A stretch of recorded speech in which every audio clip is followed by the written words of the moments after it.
Las opiniones antropológicas en los tiempos de la posrreforma. No es necesario discutir largamente la antropología del período de la posrreforma. No han habido controversias que hayan traído al primer plano nuevos elementos, ni sínodos o concilios que hayan formulado nuevos dogmas. Sin embargo, sería muy bueno notar un par de divergencias de las enseñanzas de la Reforma y dar una breve descripción de las teorías más importantes acerca del pecado que fueron planteadas individualmente por teólogos durante los últimos 2 siglos. Veremos las opiniones divergentes. Hay 2 que merecen atención especial, a saber: primero, modificación de la opinión arminiana en el arminianismo wesleyano. Es un hecho muy conocido que el mismo Arminio no se desvió tan lejos de la verdad de la Escritura y de las enseñanzas de los reformadores como lo hicieron sus seguidores en la época del Sínodo de Dort. Moisés Stuart hasta pensó que era posible probar que Arminio no fue arminiano. Ahora bien, el arminianismo wesleyano, que se originó a mediados del siglo XVIII, reclama la paternidad del mismo Arminio en vez de la del arminianismo posterior, aun cuando difiere de Arminio en algunos aspectos. Sheldon dice: una cálida piedad evangélica formó su teología y lleva por eso el sello de un profundo sentido de dependencia de Dios y de una consideración ferviente y práctica por libertad y responsabilidad humanas. El arminianismo wesleyano difiere del arminianismo original en los siguientes puntos. Primero, enfatiza el hecho de que el pecado original no es meramente una enfermedad o corrupción de la naturaleza, lo cual no puede llamarse pecado en el sentido estricto de la palabra, sino que es real y verdaderamente pecado y hace al hombre culpable delante de Dios. La culpa del pecado de Adán es, en verdad, imputada a sus descendientes. Al mismo tiempo sostiene que esta culpa original fue cancelada por medio de la justificación de todos los hombres en Cristo. Esto significa que la idea de la culpa original, después de todo, tiene un lugar solamente teológico en este sistema, puesto que su cancelación es uno de los beneficios universales de la expiación. Segundo, niega que el hombre, tal como es por naturaleza, tenga habilidad alguna para cooperar con la gracia de Dios y admite su total depravación moral, de tal manera que él es absolutamente dependiente de la gracia de Dios para su salvación. Pero al mismo tiempo sostiene que realmente no existe hombre alguno en aquel estado de incapacidad. En vista de la implicación universal de la redención a través de Cristo, Dios misericordiosamente otorga a cada hombre suficiente gracia habilitadora de tal manera que pueda volver a Dios en fe y arrepentimiento. Los primeros arminianos mantenían que era justo que Dios debiera así habilitar a los hombres para creer y arrepentirse, puesto que no podían ser tenidos por responsables si es que no tienen alguna capacidad espiritual. Sin embargo, los arminianos wesleyanos consideran esto como un asunto de libre gracia de parte de Dios. Segundo, una modificación de las opiniones reformadas en Nueva Inglaterra. La antropología de los teólogos de Nueva Inglaterra difiere en algunos aspectos de aquella de los reformadores y de la Iglesia reformadas en general.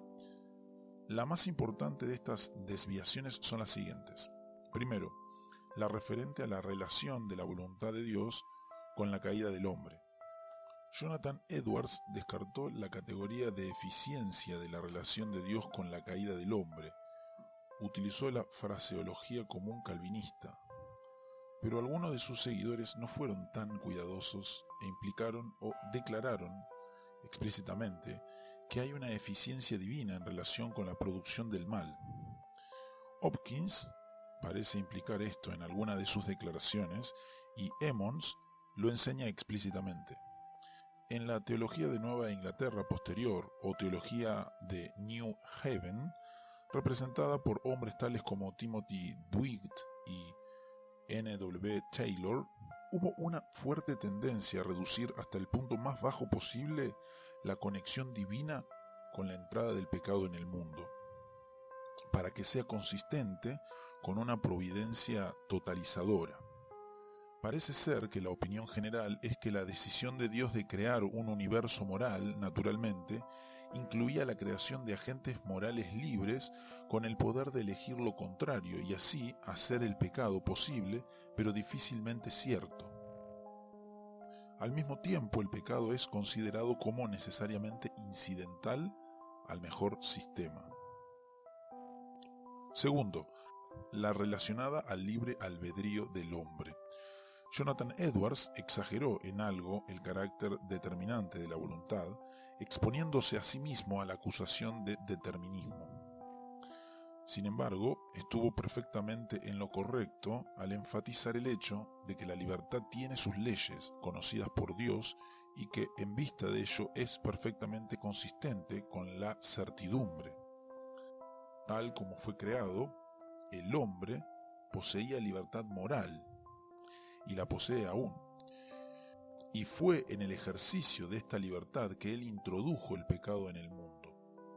El hombre poseía también libertad real, es decir, que su voluntad estaba determinada en la dirección de la bondad y santidad por la constitución original de su naturaleza.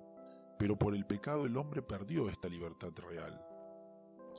Los posteriores teólogos de Nueva Inglaterra enfatizaron el hecho de que el poder de elegir lo contrario debe ser atribuido al ser moral libre y responsable.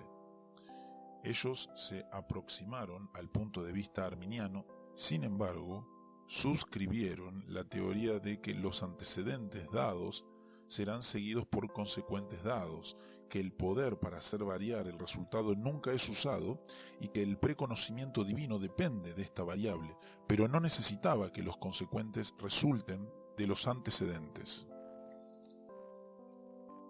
Tercero, la referente a la transmisión del pecado. Jonathan Edwards adoptó la teoría realista. Nosotros estamos conectados a Adán así como las ramas lo están al árbol y por consiguiente su pecado es también nuestro pecado y como tal se nos imputa.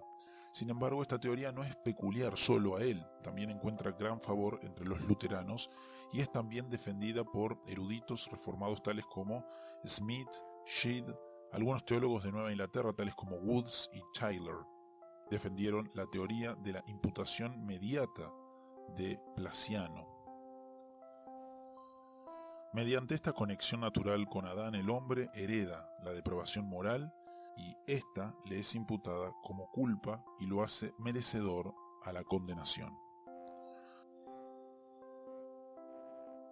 Ahora veremos algunas teorías modernas del pecado. Teorías filosóficas.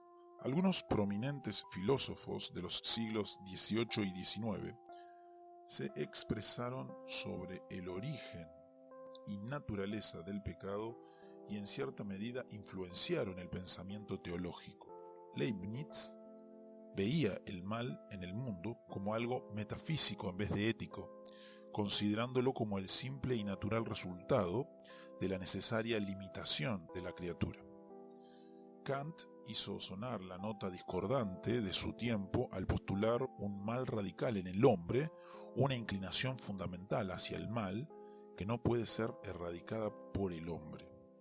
Precede todos los actos empíricos, pero está, de todas maneras, arraigada en una voluntad autónoma y por lo tanto implica culpa. Él no identifica este mal radical con lo que generalmente se llama pecado, pues rechaza tanto el relato histórico del origen del pecado como la idea de su transmisión hereditaria. Para él, el pecado es algo que escapa a la explicación.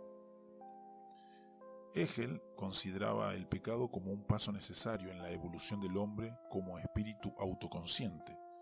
La condición original del hombre fue una condición de inocencia ingenua, un estado casi semejante al de un bruto, en la que no sabía nada de bueno o malo y que existía meramente en unidad con la naturaleza.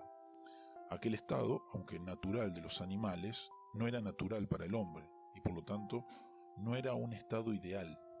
El hombre estaba destinado a separarse de este estado para llegar a ser un espíritu autoconsciente.